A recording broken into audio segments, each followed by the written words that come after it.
Bonjour à toutes et à tous. Merci d'être présents pour cette conférence. Nous sommes Damien Bador, Dominique Vigo et moi-même Audrey Morel. Et j'ai Jean-Rodolphe Turlin qui est dans la salle plus bas. Il nous fera une conférence demain. Et ensemble, avec Vivien Stocker et Coralie Poto, malheureusement absents ce week-end, nous avons écrit l'Encyclopédie de la Terre du Milieu, Númenor et le Deuxième Âge. Voilà. C'est une version plus grande à l'écran. Voilà, qui est disponible du coup à la Maison de la Presse, s'il y a encore des exemplaires. Pour l'instant, je crois qu'il y en a encore. Et dans cette encyclopédie, nous avons cherché à réunir tous les articles qui nous ont semblé pertinents pour vous faire découvrir toute cette époque de l'histoire de la Terre du Milieu, qui a eu lieu plusieurs milliers d'années avant avant le Seigneur des Anneaux. Et donc, ce week-end, nous avons choisi de vous parler de l'île de Númenor. Donc, dans un premier temps, donc dans cette première conférence aujourd'hui, nous allons vous présenter cette île de Númenor et je commencerai donc par vous raconter son histoire. Dominique vous parlera de la géographie et Damien de la société nouménoréenne, donc le peuple qui habite cette île de Númenor. Demain, Jean-Rodolphe Purlin vous présentera les inspirations que Tolkien a eues pour créer cette île et son histoire, et les différents textes qu'il a écrits à propos de celle-ci. À travers ces deux interventions, nous espérons vous exposer un bon échantillon de ce que vous pourrez retrouver dans notre ouvrage. Et on va voir comme ça un petit aperçu. Alors, avant de commencer, j'aurais souhaité avoir un petit aperçu de vos profils d'auditeurs dans la salle. Et du coup, j'aurais voulu savoir d'abord, parmi vous, qui a lu Le Seigneur des Anneaux? Bon, ça va, bonne partie de la salle. Et du coup, qui sait ce qu'est l'île de Númenor? Pas mal. J'espère qu'on vous apprendra quand même quelque chose dessus par cette conférence et que vous en sortirez satisfait. Alors, du coup, pour mettre un peu de contexte, pour ceux notamment qui ne savent pas ce qu'est l'île de Númenor, je vais vous faire le lien entre voilà, l'île de Númenor, elle a quel lien avec l'œuvre du Seigneur des Anneaux? En fait, dans le Seigneur des Anneaux, l'un des principaux personnages est Aragorn, et il se présente d'abord comme un simple rôdeur, surveillant les hobbits à la demande de Gandalf, mais il se révèle au cours du récit, en fait, comme l'héritier du trône du Gondor, puis à la fin, il devient effectivement le roi du Gondor et de l'Arnor réunifié. Alors, où ça se situe? C'est par là. Alors là, on a l'Arnor, ici, et le Gondor, par ici. Voilà. Vous donner une petite idée, donc ça, on est sur une carte du Troisième Âge. Et en fait, Aragorn est un descendant des Núménoréens, donc les habitants de l'île de Númenor, et ces royaumes du Gondor et de l'Arnor, ce sont en fait des héritages de ce peuple. J'ai bouffé le micro. Nous nous positionnons donc environ 6400 ans avant ce qui est compté dans le Seigneur des Anneaux. En fait. Non. Le début du Deuxième Âge commence à la fin de la guerre de la Grande Colère. Je vais peut-être essayer l'autre micro.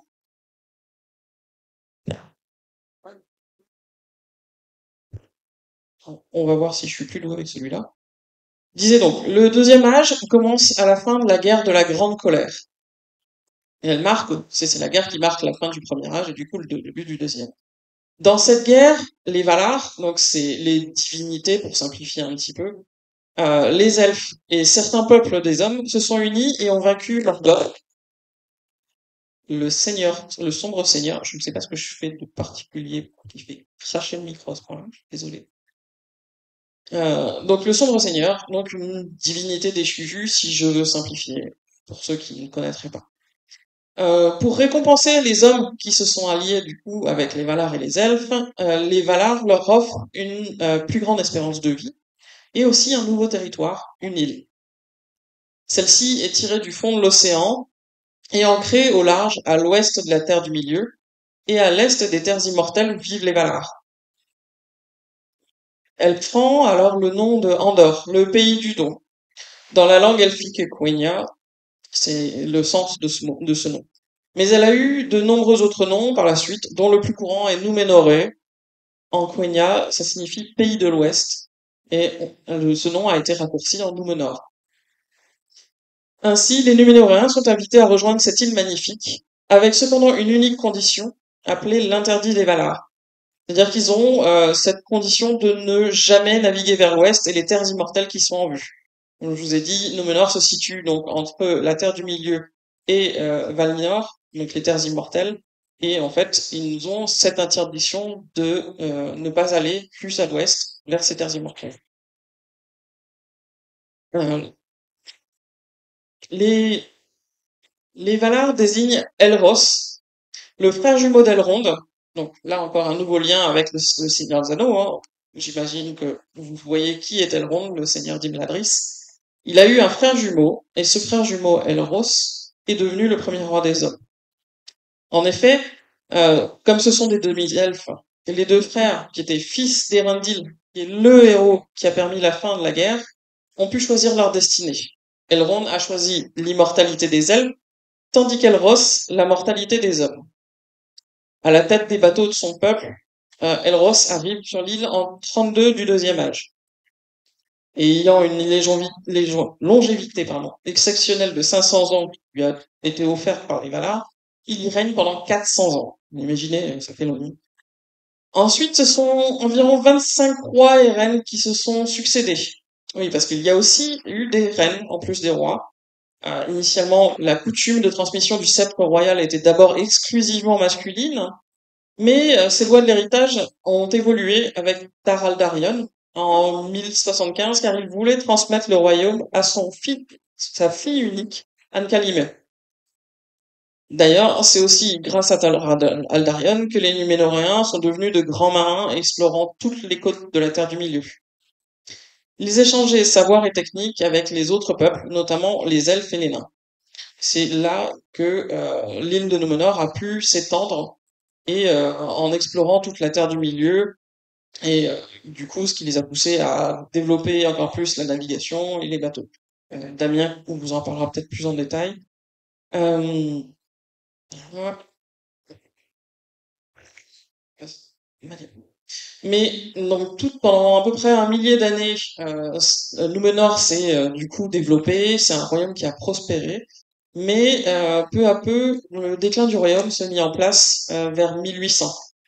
En fait, en vue des terres immortelles, le souhait d'immortalité est devenu de plus en plus pressant et la longévité des rois a commencé à décroître de ce fait. Avec le roi Tarsiriatan en 1869, l'expansion commerciale et la colonisation sont de plus en plus intenses et violentes, au détriment des hommes de la Terre du Milieu qui sont sur place. Puis, la passation du sceptre royal n'est plus volontaire d'un roi à un autre. Taran Kalimon règne à la mort de son père Taratanamir en 2221, alors que initialement, les rois se transmettaient le sceptre de leur vivant, ils transmettraient à leur héritier. Donc c'était une action volontaire, sauf que Taran Kalimon n'a pu récupérer le sceptre que quand son père est décédé, puisque son père ne voulait pas lui céder. À la même époque, c'est là que le peuple numénoréen commence à se diviser. On commence à avoir d'un côté les hommes du roi, qui sont envieux des elfes et des Valar, notamment à cause de leur immortalité. Et eux ont une mortalité qui certes a été allongée au début quand ils sont arrivés sur Númenor, mais qui reste quand même limitée. Et de l'autre côté, nous avons les fidèles qui, eux, restent loyaux envers les elfes et les Valar.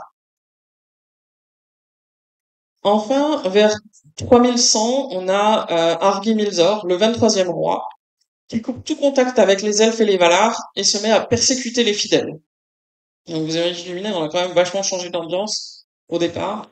Et maintenant, on est dans un système qui persécute les fidèles qui sont fidèles aux elfes et aux Valar. Et même si son successeur, Tar-Palantir, l'avant-dernier roi, était favorable aux fidèles et a tenté de renouer avec les traditions, ça n'a été qu'une brève accalmie malheureusement. Puisque dans la foulée, à sa mort, en 3255, c'est Ar-Pharazôn qui s'installe sur le trône, le neveu de Tar-Palantir, donc le neveu du roi. À la mort du roi, usurpe le trône en épousant de force sa cousine Tarmiriel. Donc là, ça se dégrade encore plus. Avide de pouvoir et de richesse, il cherche à conquérir toute la terre du milieu. Et en fait, lorsque les Núménoréens avaient commencé leur incursion en terre du milieu, à l'époque d'Aldarion, donc c'était il y a un moment, on était plutôt dans les années 800, les elfes avaient été avaient alerté, pardon, les Núménoréens du nombre croissant en termes du milieu. Ils ne l'avaient pas encore identifié. Mais en fait, il s'agissait de Sauron, qui, en fait, plus tard, a dupé les elfes pour forger les anneaux de pouvoir et l'anneau unique. Ça, on est en 1500, à peu près, 1500-1600. Et lorsque Sauron a été démasqué, les elfes ont demandé de l'aide aux Núménoréens et Sauron a dû fuir le Mordor à cause des Núménoréens qui ont débarqué et se sont alliés aux elfes pour aider les elfes à le faire fuir. Et du coup, en conséquence, pendant des siècles, Sauron a reconstitué ses forces et gonflé par sa soif de vengeance envers les Núménoréens, il a construit ses armées et conquéri la Terre du Milieu. Et du coup, quand Sauron s'autoproclame seigneur des hommes, Ar-Pharazôn est piqué dans son orgueil et décide de le défier. Il débarque avec une si grande flotte en Terre du Milieu que Sauron se soumet et se laisse emmener prisonnier sur l'île de Númenor. Mais Sauron, c'est quelqu'un de très malin, donc il va utiliser sa malice et il va réussir à manipuler le roi Ar-Pharazôn et devenir son conseiller. Soufflant ses recommandations, il renforce la persécution des fidèles, il fait mettre en place un culte à Morgoth, le sombre seigneur, celui qui a été vaincu à la guerre à la fin du premier âge. Enfin, il exploite la peur de la mort d'Ar-Pharazôn et le pousse à attaquer les Valar sur les terres immortelles pour obtenir l'immortalité. Donc on arrive à une situation où le dernier roi de Númenor, en fait, défie les Valar pour essayer d'obtenir l'immortalité. Sauf que cette action, il va le payer parce que euh, parce que du coup, les Valar vont solliciter Eru Ilúvatar, donc le créateur du monde, pour qui va engloutir Ar-Pharazôn, sa flotte, ainsi que l'île de Númenor. Et de là, les seuls survivants de Númenor, euh, ils seront Elendil, Isildur et Anarion, qui vont qui vont se sauver sur des bateaux avec tous les fidèles, avec une grande partie des fidèles, et ils vont rejoindre la Terre du Milieu, et c'est là qu'ils fondent les royaumes de Gondor et d'Arnor, qui seront ensuite euh, récupérés par Aragorn longtemps plus tard. Voilà. Voilà pour ce qui constitue l'histoire de la Terre, l'histoire de Númenor, donc cette île qui a fini engloutie. Et donc, je vais passer la main du coup à Dominique qui va pouvoir vous parler de la géographie.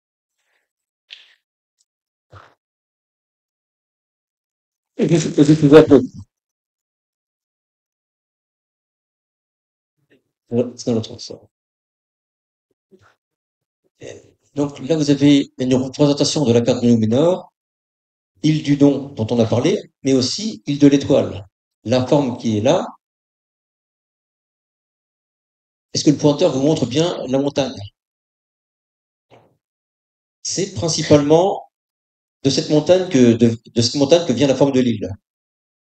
C'est une île volcanique. C'est-à-dire que contrairement à l'Angleterre, qui s'est détachée du continent européen, c'est une île de type les Açores, les Canaries, le Japon. Elle est surgie du fond de l'océan par un mouvement volcanique. Ça servira pour la fin de l'histoire, mais c'est donc un volcan au milieu de l'île. Un volcan n'est éteint que tant qu'il n'est pas actif. À l'ère géologique, on parle en centaines de milliers d'années. Mais ce sera pour la fin, dans 10 minutes, que je reparlerai. La présence de cette montagne, dont j'en parlerai plus en détail dans quelques minutes, donne une forme à 5 branches, 5 promontoires pour l'île. Chacune de ces régions, dont vous avez le nom en calligraphie, désigne les grandes régions dont est constituée l'île. Île dont j'ai parlé, qui est à grosso modo le climat des Açores ou du Portugal. On est sur quelque chose qui se rapprochait du climat tempéré chaud méditerranéen. Mais ça fait la taille de la France. Autrement dit, vous avez ici Perpignan, Dunkerque, Strasbourg, Plétin-les-Grèves, Brest. C'est pour vous situer la taille qu'elle peut faire. Les Açores, à côté, c'est une petite île. Le Japon, c'est une petite île. L'Angleterre, c'est une petite île. Une île volcanique de cette taille-là. À la latitude des Açores, ça donne, vous voyez en France, on a un climat qui est différent entre le nord et le sud, mais on n'a pas la différence de l'est et l'ouest, vu qu'on n'a pas le côté continental qu'on peut trouver en Alsace. Autrement dit, île du Don, c'était son nom parce que vous êtes déjà allé aux Açores ou au Portugal? Est-ce que c'est un beau pays pour prendre des vacances? Est-ce que c'est un beau pays pour passer 3000 ans? La réponse est oui. Tout ce qui peut y pousser, de confortable pour vivre, y pousse. Vous aurez des espèces de bois pratiques pour la construction, la charpente. Il y aura des matériaux de construction, de pierre, de minerais, mais aussi bien du fer, du cuivre, de l'étain, un peu de mithril en cherchant bien. Les animaux qui y vivent, vous n'avez pas de tigre, vous n'avez pas de lion, vous n'avez pas de grands prédateurs qui nuisent à la faune locale. Des espèces seront importées aussi bien par les elfes que depuis la Terre du Milieu, mais elle s'incorporera par rapport à la faune locale. Autrement dit, c'est un pays qui est prévu pour bien y vivre. La montagne dont j'ai parlé, je dis montagne, est-ce qu'il y a des Savoyards ou des Pyrénéens dans la salle? La montagne en question culmine à 900 ou 1000 mètres. Sachant qu'en Angleterre, hors Écosse ou Pays de Galles, les hauts sommets font à peu près cette taille-là. En partant de Birmingham, les montagnes isolées font pas plus haut que ça.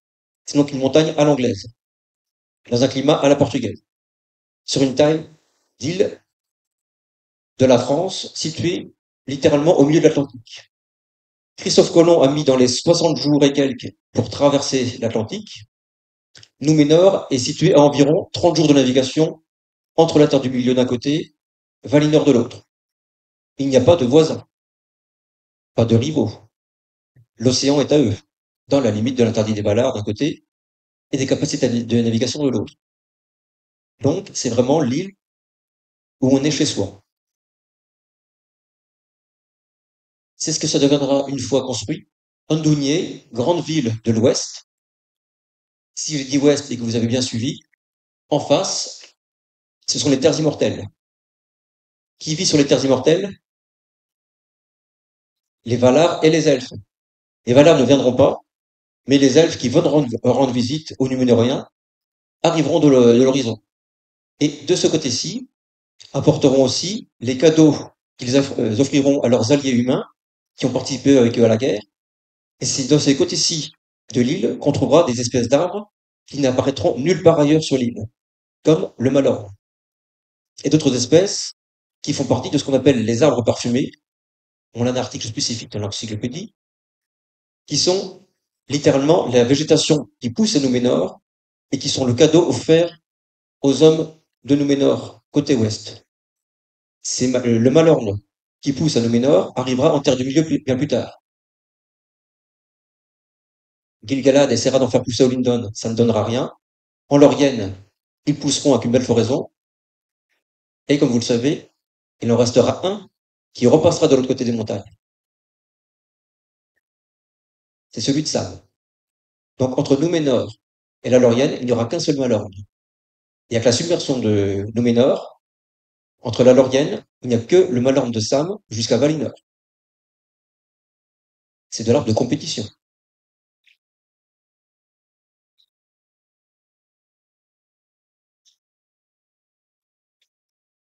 En parlant d'arbres de qualité, Arménélos, la capitale royale, plus vers le centre, est l'endroit où l'arbre blanc, on en reparlera, mais qui est le signe de l'alliance entre Nouménor et leurs alliés de l'Ouest, prend la place au milieu de la cour du roi. Le lien entre les alliés d'hier, symbolisé par un arbre extrêmement précieux dont on remonte la filiation sur des milliers d'années. Arbre dont un des fruits arrivera jusque dans la cour du Gondor. L'affiliation de Númenor avec le Valinor et le Gondor se fait à chaque étape. Les arbres en font partie.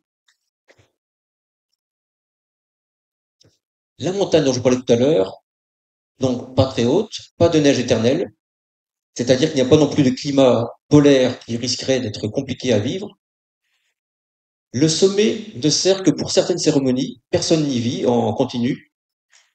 Vous apercevez sur l'image, à dessin, trois sombres. Est-ce qu'on les voit d'ici? Voilà. Là-haut, vous apercevez trois formes d'aigle.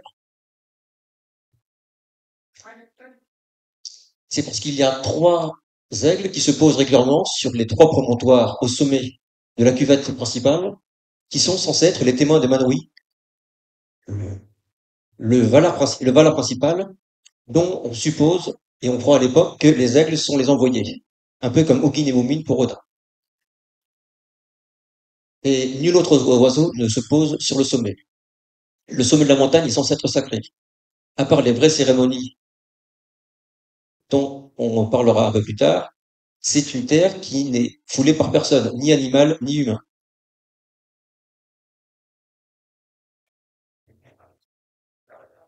Romenna, on est donc de l'autre côté,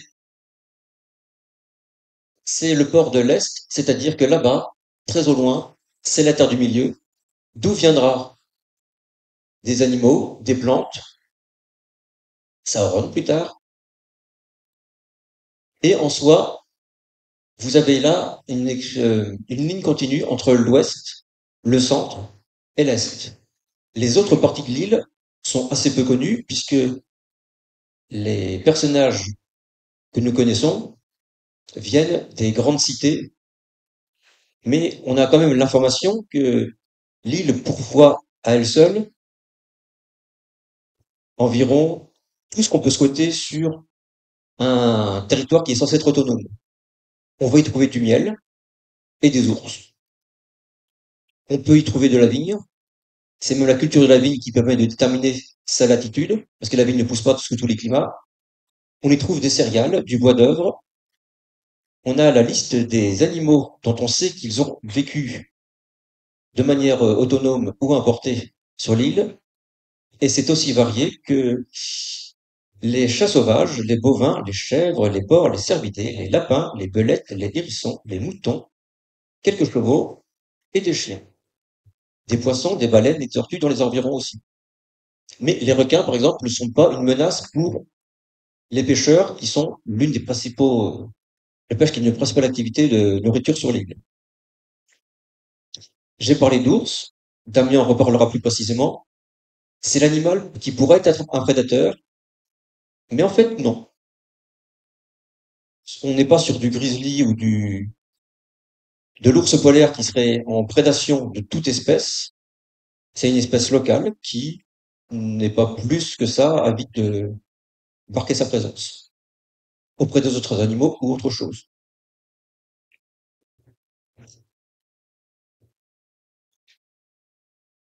On trouve principalement sur l'île environ deux fleuves majeurs, quelques lacs et étangs, rien qui gêne la circulation.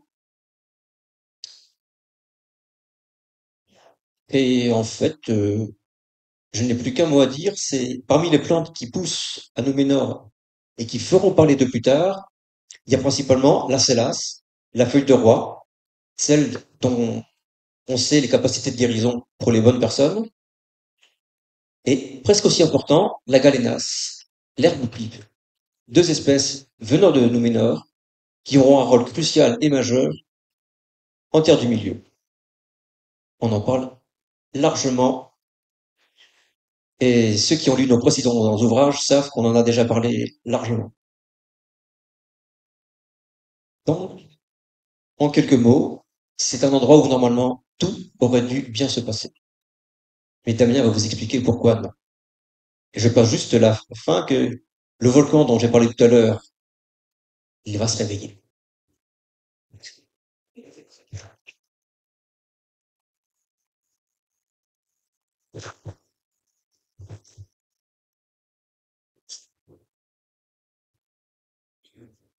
Alors, je vais effectivement vous parler de la société nouménoréenne, mais un dernier petit mot, il y a une plante qui n'est pas explicitement mentionnée comme étant originaire de Nouménor, mais qui ne peut venir que de là, et qui a également une importance conséquente, la patate. Chacun sait que la patate n'est pas originaire du continent européen, et pourtant on en trouve en terre du milieu. Sam en est grand amateur, elle ne peut donc venir, logiquement, que de Nouménor. Et justement, nous allons, nous allons parler un petit peu plus en détail de cette société nouménoréenne. Tout d'abord, un petit rappel sur l'origine. À savoir que les peuples humains qui étaient alliés des elfes lors de la guerre euh, contre Morgoth étaient au nombre de trois. La maison de Beor, la maison de Haleth et la maison de Hador. Sur les trois, l'une d'entre elles a été quasiment détruite, celle de Haleth, ce qui fait que la plupart des colons initiaux de l'île venaient soit de la maison de Hador, principalement, soit de la maison de Béor, sachant que ceux-ci étaient beaucoup moins nombreux car le peuple de Béor avait été fortement diminué suite aux guerres du Beleriand. Également, Tolkien mentionne les Druedain. Les Druedain, les hommes des bois que rencontrent les Rohirrim lorsqu'ils viennent à la rescousse de Minas Tirith, sont un peuple de la stature des Hobbits, mais qui physiquement ne leur ressemblent pas du tout. Ils sont, Tolkien nous les décrit comme des personnages que les autres jugent laids, avec un visage relativement large, qu'ils trouvent disgracieux, des cheveux rares, une petite barbichette, mais ce sont des peuples qui détestent absolument les orques et qui se révèlent de très fidèles alliés des hommes dans leur lutte pendant les guerres de Beleriand, au cours desquelles, malheureusement, eux aussi sont presque entièrement exterminés, si bien qu'il ne reste à la fin de celle-ci que quelques familles, et celles-ci vont également émigrer à Númenor. Tolkien ne nous dit pas grand-chose alors au sujet de leur euh, séjour dans l'île, sauf un point que j'évoquerai tout de suite ici, à savoir que ces Droedain se sont finalement révélés extrêmement sensibles à l'évolution de l'attitude des hommes vis-à-vis de la Terre du Milieu et des Valar, car à partir du moment où Aldarion a commencé ses voyages en direction de la Terre du Milieu, la plupart des Droedain se sont retrouvés euh, inquiets. Et finalement, peu à peu, ils ont choisi d'émigrer en Terre du Milieu, car, disait-il, ils ne sentaient plus la terre de l'île très stable sous leurs pieds. Et Tolkien précise, le dernier d'entre eux, ou les derniers d'entre eux, sont partis le jour où Sauron a mis le pied sur l'île. Comme quoi, leur intuition semble avoir eu des connotations assez étonnantes. Malheureusement, nous n'en savons guère plus car Tolkien ne nous les présente pas lors de leur séjour dans l'île. Il faut savoir à ce propos, et Jean Rodolphe en parlera beaucoup plus longuement demain, que Tolkien n'a jamais écrit de roman équivalent au Seigneur des Anneaux qui se passe à cette époque-là. Il n'a pas écrit un récit en particulier, mais une somme de récits et d'essais qui se complètent mutuellement. Le seul roman qu'il ait réellement développé est d'ailleurs essentiellement une histoire d'amour, une histoire d'amour magique, euh, mais là encore, comme souvent, il n'est pas allé au bout de celle-ci, et il a esquissé également un roman sur le retour des Núménoréens en Terre du Milieu, hein, mais il faut savoir qu'il y a beaucoup de trous dans ce que nous savons, comme Dominique l'a dit, ce qui fait qu'il y a beaucoup d'éléments que Tolkien mentionne en passant, mais qu'il n'a jamais réellement développés. Mais pour revenir sur la population de l'île, un petit élément également, Tolkien précise que celle-ci s'est écoulée sur une durée longue. On imagine souvent, pour ceux qui ont lu le Silmarillion, la fin du Premier Âge comme un événement cataclysmique où l'ensemble du Beleriand passe sous l'océan. En réalité, Tolkien décrit ça comme un événement progressif où la guerre de la Grande Colère entraîne euh, littéralement la destruction des terres, mais en réalité, ces terres ne vont s'effondrer sous l'eau que très progressivement, ce qui fait que pendant plusieurs décennies, il va rester des éléments du Beleriand au-dessus des eaux. Et en réalité, pour ceux qui connaissent la carte que Tolkien avait dessinée pour les premières éditions du Seigneur des Anneaux, on voit à l'ouest de Lindon quelques îles qui restent et qui sont les derniers éléments du Beleriand qui n'ont pas été submergés. Donc, ça peut expliquer que la colonisation se soit étalée sur 50 ans environ, nous dit Tolkien. Le premier voyage n'avait rassemblé que 5 à 10 000 personnes. Il parle de 150 à 300 navires elfiques de petite dimension qui auraient amené Elros et les premiers de ses suivants sur l'île. Mais il parle quand même d'une population assez conséquente finalement, puisque en l'espace de 50 ans, il estime à 250 000 à 350 000 personnes le nombre de ceux qui auraient émigré. Malgré tout, 250 à 350 000 personnes à l'échelle d'une île-continent de la taille de la France, ça fait une densité de population assez faible. Et on imagine, dans ce cas de figure, une expansion de population très rapide. Tolkien nous dit que ce n'a pas été le cas finalement, parce que les Numénoréens avaient une vie très longue, certes, mais ils avaient aussi une vie qui était réglée de manière différente de la nôtre. Les personnages vieillissaient moins vite et donc, notamment, se mariaient beaucoup moins vite. Il parle d'un âge moyen du mariage vers 50 ans, grosso modo entre 30 ans pour les plus jeunes, jusqu'à une centaine d'années, même un peu plus du côté des familles royales, et un nombre d'enfants assez restreint, jamais plus de 4, très rarement plus de 4, et ceci était souvent espacé de plusieurs années. Tolkien, en fait, détaille beaucoup la façon dont il concevait la société nouménoréenne comme un intermédiaire entre les sociétés humaines que nous connaissons et la société des elfes telle qu'il l'imaginait. Et notamment, il parle d'un espace entre chaque naissance au sein d'une même famille de 5 ans minimum, mais souvent 10 ou 15 ans. Et dans les premières années, Tolkien nous dit que pères et mères restaient au foyer pour s'occuper de leurs enfants pendant ces premières années, considérait que ce temps-là était particulièrement important. Il imagine donc des Numénoréens avec une éthique de vie assez différente de celle des peuples de l'Antiquité ou du Moyen Âge que nous connaissons. Mais ce qui est facilité évidemment par le fait qu'ils vivent dans une île à peu près idéale où la prospérité est réelle. Ce qui fait qu'au final, en l'espace de 1000 ans, nous dit-il, la population de l'île atteignait tout juste 2 millions d'habitants, et il parle d'une quinzaine de millions d'habitants au moment de la submersion de l'île, c'est-à-dire au début du 4e millénaire du 2e. Et de fait, on pourrait imaginer que c'était une société bénie, c'était une société où les arts tenaient une très grande place. Il y avait beaucoup d'érudits qui se passionnaient dans l'histoire, les sciences, l'astronomie notamment. Il y en avait qui passaient, dit Tolkien, des décennies à étudier les sujets de prédilection. D'autres qui avaient une veine qui était plus orientée vers l'artisanat, et Tolkien nous parle de nombreuses guildes qui existaient pour les besoins de la vie courante, mais également pour des raisons sentimentales ou purement artistiques. Tolkien parle en particulier de la guilde des fabricants d'arcs, qui était particulièrement renommée. Non pas que les arcs servaient encore beaucoup à la guerre, en tout cas dans le premier millénaire de la société numénoréenne, ni même d'ailleurs à la chasse, puisque Tolkien nous dit que les Numénoréens n'étaient pas chasseurs pour le plaisir, jamais.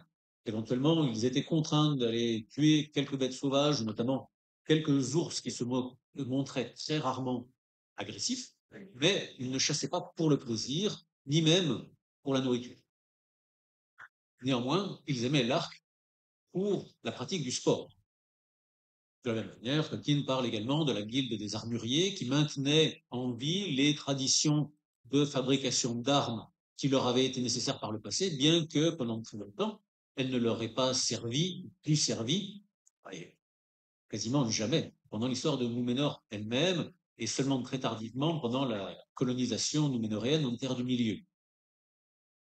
Et également pour ceux qui n'étaient ni artistes, ni scientifiques, ni artisans, restait la pratique du sport. Tolkien nous dit qu'elle tenait une place majeure au sein de la société nouménoréenne, ce en quoi elle peut nous être finalement plus compréhensible, plus proche de nous. Tolkien parle de différents sports, la danse, par exemple, qui est aussi bien pratiquée par les hommes et les femmes, mais également des sports très modernes, comme l'escalade. Alors, pas l'alpinisme, parce que justement, il n'y avait pas de haute montagne à Númenor, mais en revanche, Tolkien dit que les grandes falaises des côtes étaient un lieu de prédilection des grimpeurs qui faisaient montre de leur talent d'alpiniste, et hommes comme femmes, d'ailleurs. Un autre des sports préférés des Núménoréens était la montée à cheval, mais le sport le plus apprécié des risque-tout et des plus aventureux d'entre eux était avant tout la natation et la plongée. Ceux qui, bien sûr, étaient les plus adeptes de ce sport-là étaient les nombreux pêcheurs des bords de l'île. Et ce sont parmi ces pêcheurs que furent plus tard recrutés les premiers de la guilde des aventureux, la guilde des navigateurs, qui furent ceux qui participèrent aux grandes entreprises de retour vers la Terre du Milieu et ensuite de colonisation des côtes de la Terre du Milieu.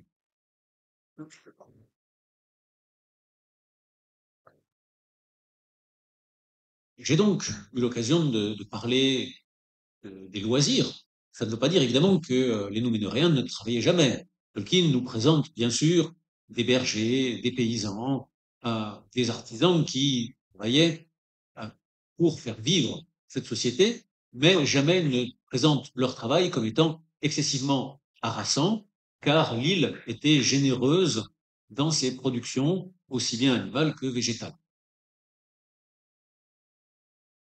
Un mot encore sur un autre aspect de la vie qui est très peu présent, presque absent même dans le Seigneur des Anneaux, à savoir la religion.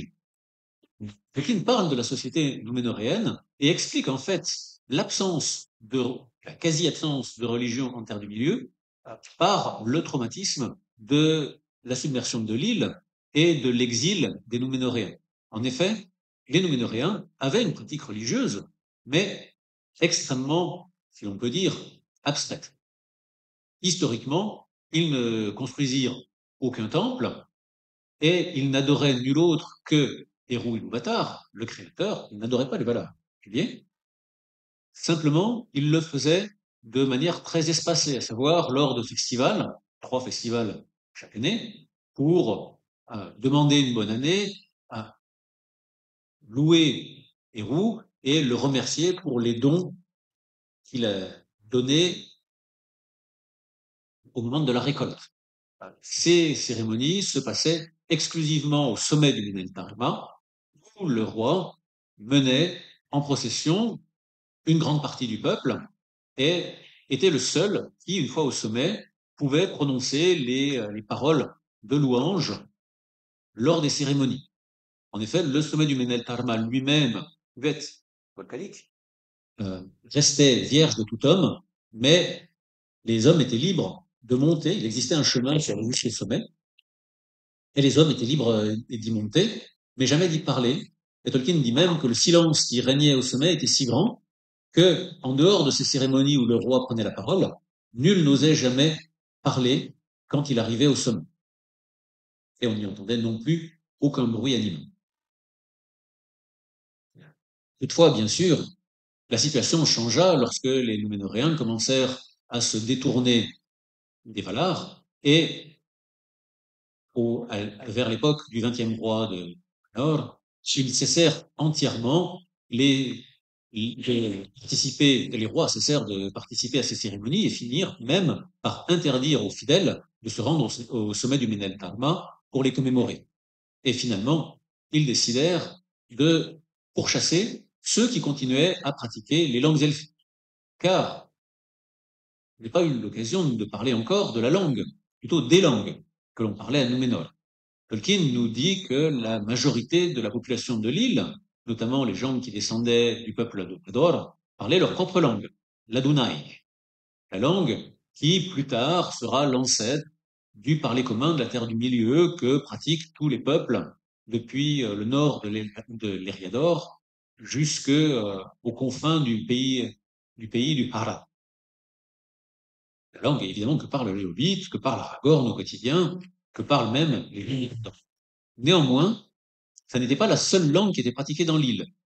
Le peuple de Béor avait abandonné sa propre langue au cours des guerres de Beleriand et ne parlait plus que le Sindarin, la langue des elfes gris.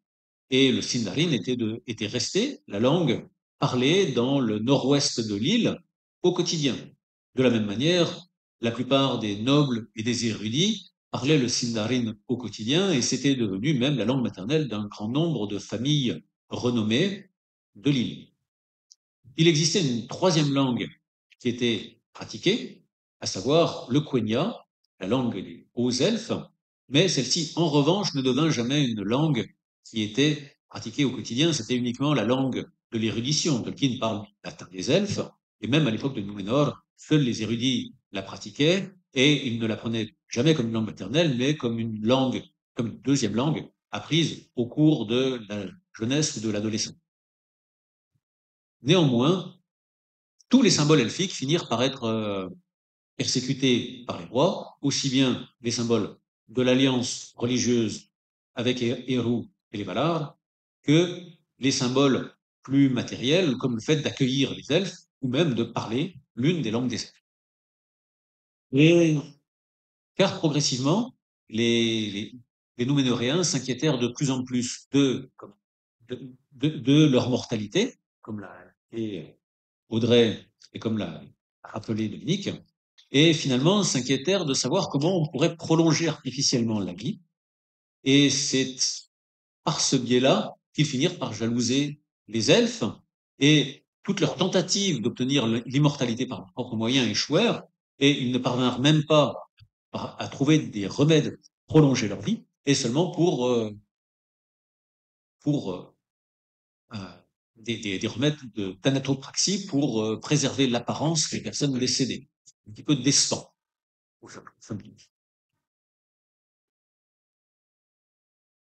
Toutefois, la chute de Númenor vint au travers de Sauron, directement. Mais elle avait été préparée de longue date, car si Aldarion, lorsqu'il décida de revenir en Terre du Milieu, était avant tout inspiré par son amour de l'aventure, si par la suite il poursuivit ses voyages à la demande du roi elfe Gil-galad, car celui-ci était inquiet des menées de Sauron et voulait encourager le retour des Ménoréens en Terre du Milieu, si plus tard Minastir vint au secours des elfes lors de leur guerre contre Sauron et parvint à le mettre en fuite, et parvint presque à l'attraper, malgré tout, petit à petit, la convoitise des Núménoréens s'accentua. Ils commencèrent à revenir pour bâtir des ports, et puis des villes, et puis finalement pour chercher du bois d'œuvre, et puis des minéraux, de l'or et de l'argent. C'était à peu près l'or et l'argent étaient à peu près les seuls minéraux qu'on ne trouvait pas,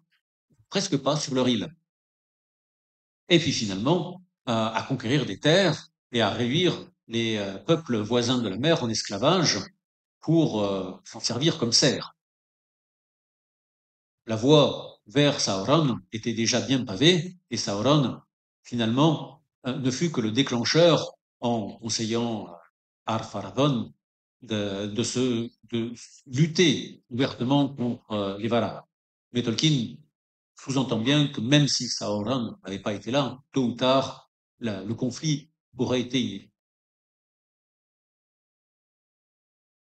Je n'ai pas vraiment parlé de l'armée núménoréenne. Tolkien, en réalité, n'en dit pas tant de choses, si ce n'est que les Núménoréens étant particulièrement grands et forts, ils étaient redoutés comme combattants, et de plus, ayant maintenu les traditions apprises des elfes, ils étaient particulièrement bien armés. Tolkien précise particulièrement que leurs archers étaient redoutés car ils maniaient des arcs d'une puissance absolument extraordinaire qui avait une portée, nous dit Tolkien, supérieure, une portée efficace, supérieure à 550, 600 yards. C'est un anecdote.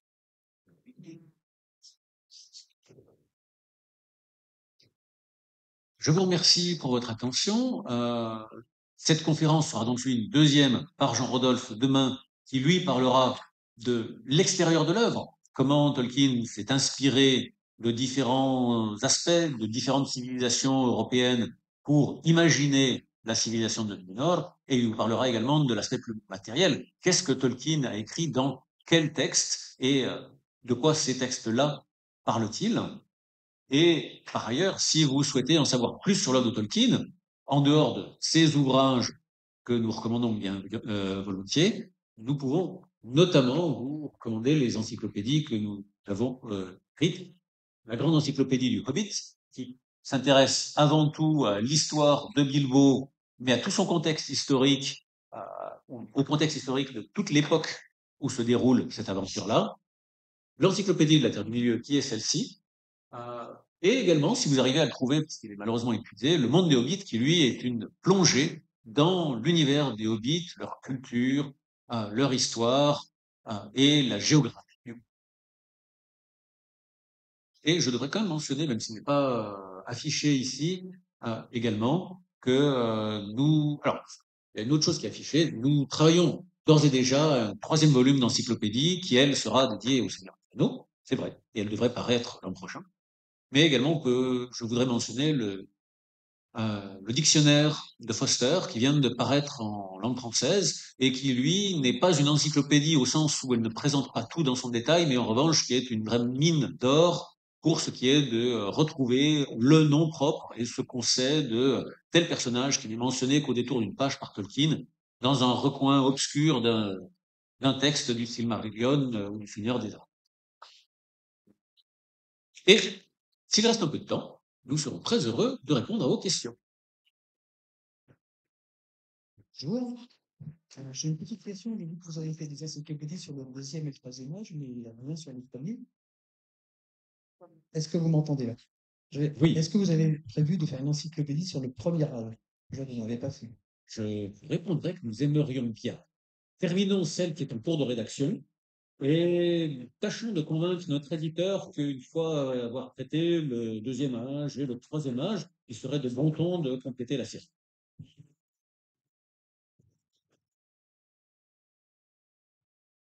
Mais je ne vous cache pas que ce sera la plus compliquée à rédiger. La période temporelle du premier âge est très vaste. Bonjour, merci pour votre conférence. Alors, je vais peut-être faire hérisser quelques poils, mais il y a une adaptation sur les écrans, c'est de notre pouvoir, je crois, où Númenor est un petit peu au centre quand même de la trame. Est-ce que selon vous, c'est une adaptation qui est fidèle? Est-ce qu'il est passé complètement à côté de la plaque? Enfin, voilà, quel est votre point de vue là-dessus? Merci pour votre question. Concernant Númenor, à peu près tout est à jeter. Il y a des points que j'accepte sur l'ensemble de la série, mais pas Númenor. Ils ont mis le Kraken. Le Kraken. Je n'en dirai pas plus. Si, j'en dirai deux mots de plus. Ça ne correspond absolument pas à l'histoire telle que Tolkien l'a rédigée dans aucun des textes qu'il a rédigés. Visuellement, ça peut être joli, il y a même des trouvailles intéressantes, mais ça n'est absolument pas fidèle du point de vue de l'histoire. Et en réalité, quand la géographie n'est pas vraiment présentée, mais clairement, ça ne correspond pas à la géographie telle que Tolkien l'a décrite. Si, il y a peut-être un point qui est correct, à savoir que Tolkien parle d'inspiration égyptienne au sujet de Númenor.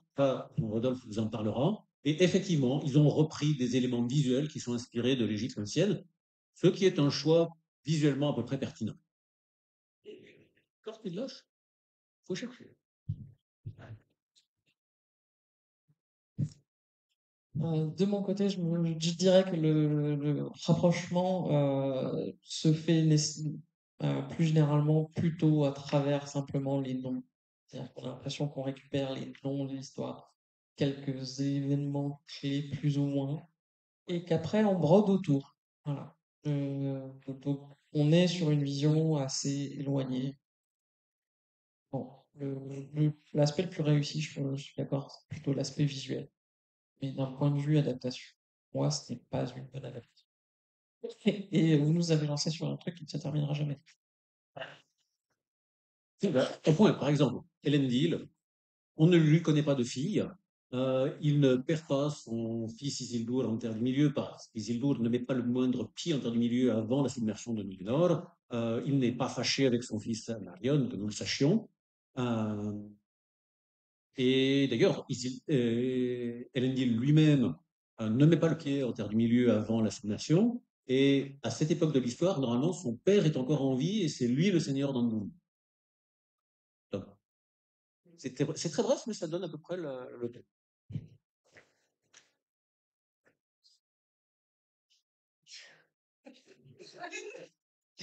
S'il y a d'autres questions. Mais la question méritait d'être posée.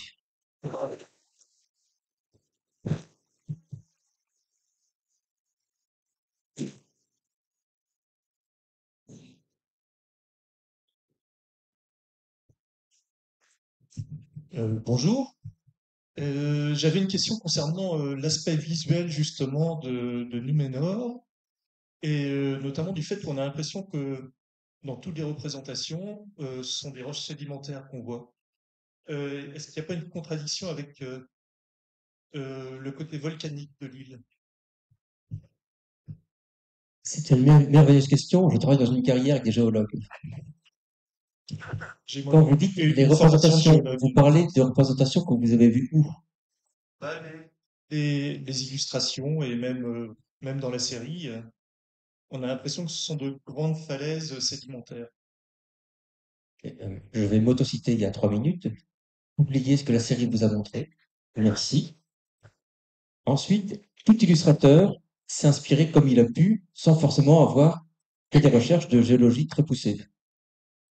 Mais c'est une île volcanique avec un seul sommet. Quand vous voyez les Açores ou les Canaries ou Hawaï, où il y a un sommet par petite île, on est sur quelque chose, en termes de proportion, c'est comme si on avait eu le Puy-de-Dôme en plus petit, avec une base d'érosion. En termes de géologie pure, vous y connaissez en géomorphologique? Un petit peu. Très bien. Entre une roche métamorphique, ou une roche sédimentaire, une roche plutonique, une roche magmatique, les écarts se passent en millions d'années. On connaît de Númenor sa fin. Est-ce qu'on a parlé justement que Númenor s'était pris le méga tsunami du volcan qui réveille l'outre-monde, la disparition de l'île, c'était tous les cataclysmes naturels qu'on peut imaginer en même temps. L'île devait disparaître. Un volcan qui se réveille en même temps qu'une vague et un ouragan gigantesque arrive dessus, l'île Dudon a péri de la même façon qu'elle est arrivée. C'était un châtiment divin. Mais pour sa nature, visez plutôt l'Islande ou le Japon. On est sur de la roche relativement récente, je dirais moins d'1 million d'années en termes d'existence. On est sur un granit, on doit être plus proche d'un granit que sur un sédiment. Il y a quelques plages, notamment du côté sud, qui sont des plages de sable. Maintenant, on n'a pas précision que c'est un sable blanc de type calcaire, carbonate de calcium. Okinawa, c'est du sable noir. Cette île est un volcan. Ce qui montre autre chose. On n'a pas de précision géologique par Tolkien de combien de types de minéraux on avait. Les descriptions sur les monuments créés par les hommes du Gondor en provenance de Númenor à l'origine, on parle de pierres noires extrêmement dures. Isengard, la tour d'Orsang, c'est de la pierre noire, quasiment indestructible. La pierre d'Erech est une pierre sphérique, également noire, de même nature. Le mur d'enceinte extérieure de Minas Tirith, qui est blanc dans le film de Peter Jackson, une erreur parmi d'autres, c'est la grande maîtrise des minéraux de la part de Núménoréens. Ce ne sont pas forcément des pierres que nous maîtrisons nous-mêmes. Il est possible que, par effet magmatique, l'île ait contenu différents types de pierres que nous ne verrons pas dans notre monde. Donc, tant que Tolkien n'a pas précisé que c'était du calcaire, de la craie, du marbre, du granit, je fais une estimation comme quoi on a plus des zones granitiques dans les zones du nord, potentiellement des zones plus calcaires, est-ce qu'on peut avoir les deux en fonction de ce que le magma a rejeté, mais ne vous fiez pas aux illustrations autres que celles que le livre a pu vous fournir, parce qu'un illustrateur, un graphiste, toutes les imaginations possibles, mais l'origine du texte, c'est comme l'inventeur du monde. Et si Tolkien ne dit pas que c'est du granit, du diamant ou du charbon et diamant, c'est du carbone dans les deux cas. Mais est-ce qu'on fait la même chose avec les deux? La réponse est non. Mais les deux ont une base de la table périodique commune en carbone. Donc, sédimentaire, granitique, plutonique ou pas, j'ai pas de certitude à vous donner. Mais ne vous fiez pas à cette série. S'il vous plaît. D'accord. Je suis assez critique moi-même de la série, donc voilà. Peut-être juste un dernier mot pour compléter. Il faut savoir que Tolkien s'intéressait à la géologie de manière amateur, mais ce n'était pas un géologue. Ce qui fait que quand il parle de grandes falaises au bord de l'océan, dans la partie nord de l'île, ça n'est pas forcément réaliste du point de vue géologique. Il pense peut-être bien aux falaises de l'Angleterre, qui sont des falaises crayeuses. Euh, il a une imagination visuelle avant tout, même si effectivement, il cherche ensuite à la rationaliser et à lui donner une base aussi scientifique que possible. Ça peut, malgré tout, notamment sur les points qu'il n'a pas eu l'occasion de réviser jusqu'à publication, donner lieu à des contradictions visuelles qui peuvent ensuite être pris par les visiteurs qui ont eux-mêmes leur propre raison de passer.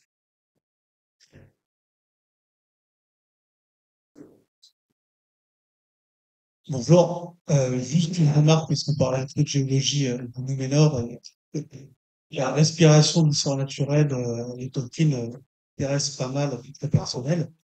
Je voudrais juste faire une petite remarque, justement pour aller dans votre sens.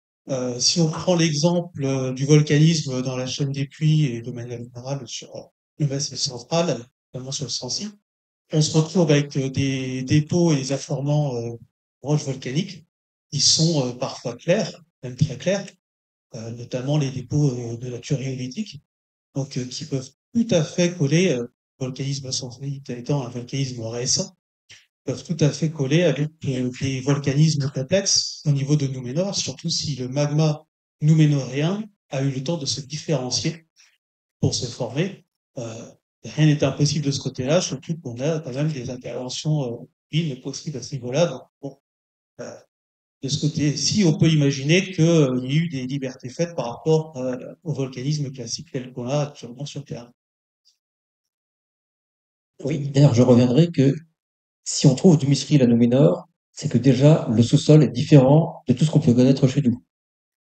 Donc, Tolkien s'intéressait à beaucoup de choses, aussi bien la biologie, la zoologie, la généalogie, la botanique.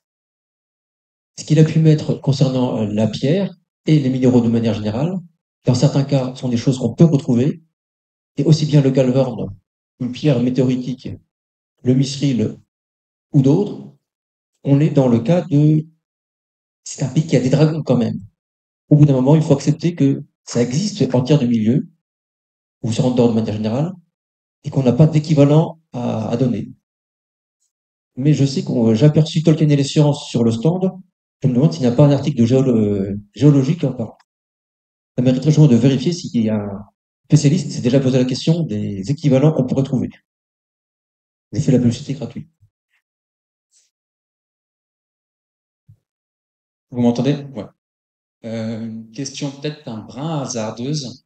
L'arbre qui est présent à Arménélos, est-ce qu'on peut faire un lien éventuel avec l'Aurélien ou Telperion, même si chronologiquement il y a quand même pas mal de temps qui se passe? Oui.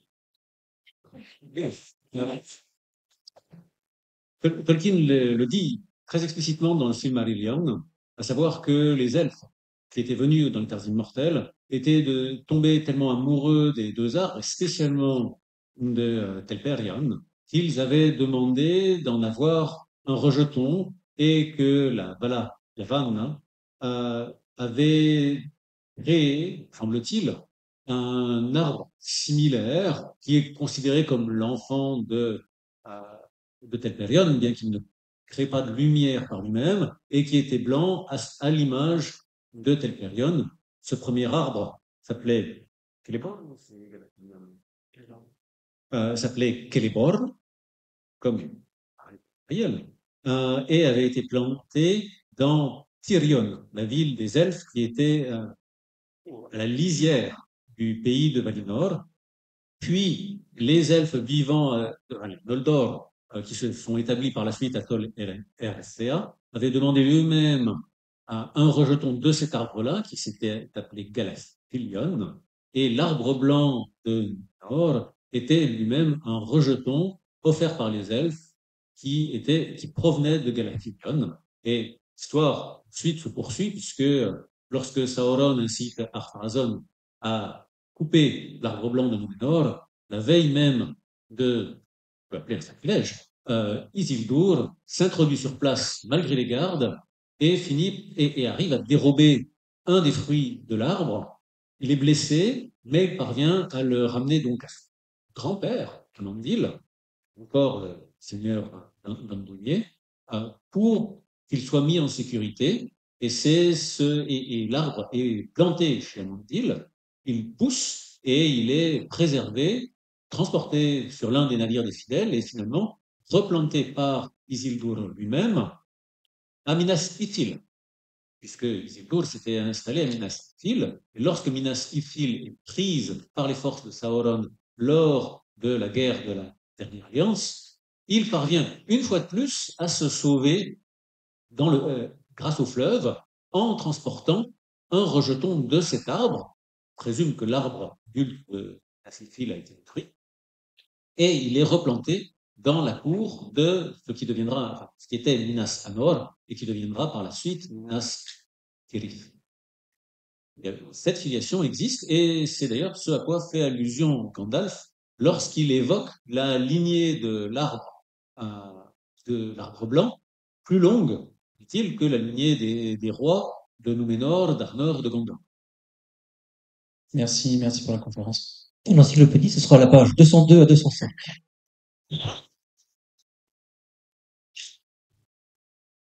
Et on a inversé, c'est Galathylion et Celeborn et Nimnos. L'ordre des arbres. Comme quoi, vous voyez, on fait toujours bien vérifier.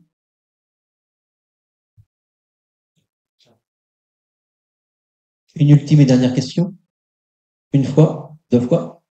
Oui, j'ai une dernière question. Comment est-ce qu'on fait pour estimer les distances dans l'univers de Tolkien? Comment est-ce qu'on fait pour estimer la taille de l'île de Númenor ou de la Terre du Milieu? C'est extrêmement facile, Tolkien la donne. Il donne la superficie de l'île.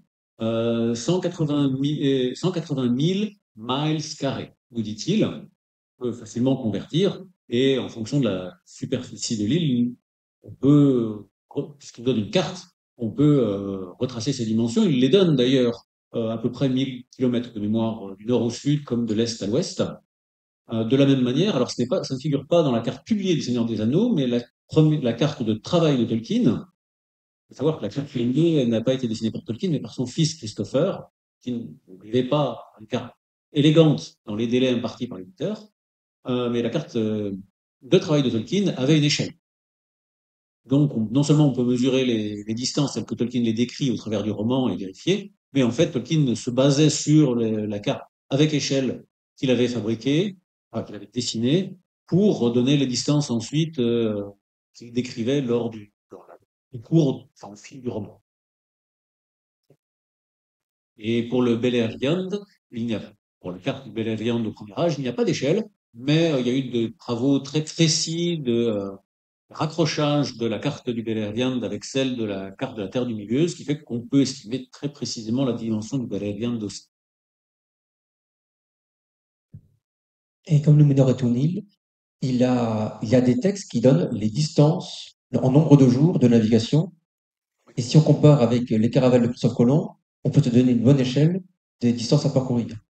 Si on sait qu'il a fallu 39 jours à Ar-Pharazôn pour aller jusqu'à l'ouest, 39 jours d'un côté, peut-être des vents contraires, 66 jours pour la Santa Maria, on peut estimer qu'il était raisonnable de voir Númenor en plein milieu de l'Atlantique, à échelle équivalente.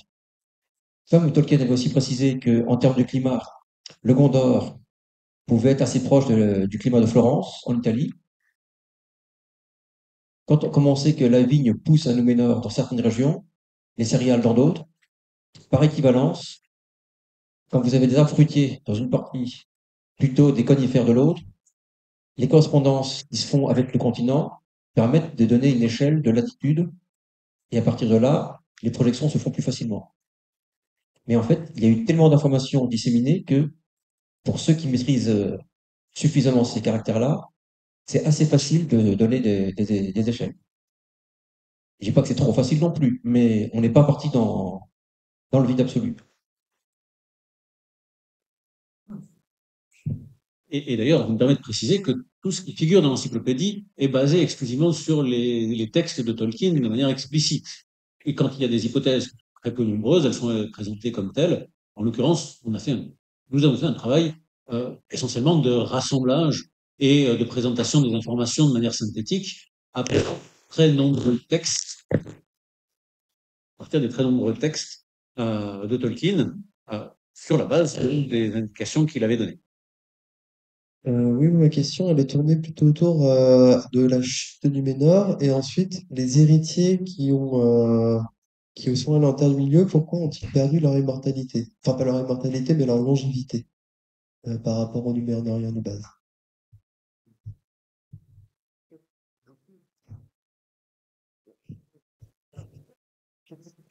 Tolkien dit d'abord que les Núménoréens ont commencé à perdre en longévité du fait qu'ils s'étaient détournés de l'alliance avec les Valar, donc c'est une chute virale en premier lieu. Et d'ailleurs, il est intéressant de constater que les personnages les plus hostiles aux elfes et aux Valar semblent être ceux qui ont la longévité la plus courte. Les fidèles semblent avoir une longévité plus importante. Une chose amusante à constater, c'est qu'il y a une génération de moins chez les seigneurs d'Andronilé que chez les rois de Númenor. Donc, une différence de longévité qui doit quand même se constater en une dizaine d'années sur la vie d'un homme. D'autre part, Tolkien dit que la Númenor était intrinsèquement bénie en tant que terre. Et c'est d'ailleurs sans doute ce qui fait croire aux Núménoréens que les terres immortelles le sont encore plus et qu'ils pourraient gagner jusqu'à l'immortalité s'ils s'y rendaient. Mais Tolkien dit que la Terre du Milieu, elle, n'avait pas cette bénédiction, et donc que naturellement les êtres avaient une longévité moindre en termes du milieu, ce qui fait que même les fidèles, une fois rendus en Terre du Milieu, ont progressivement perdu le don qui leur avait été octroyé, et finalement le renouvellement du don dans la personne d'Aragorn se retrouve à avoir une longévité bien supérieure à celle de tous ses ancêtres immédiats depuis un bon millier d'années, et plus une grâce spécifique qui lui est faite qu'un renouvellement de la grâce qui avait été attribuée à l'ensemble de la population de l'île. Et nous allons nous arrêter là, puisque le régisseur doit nous quitter. Merci beaucoup.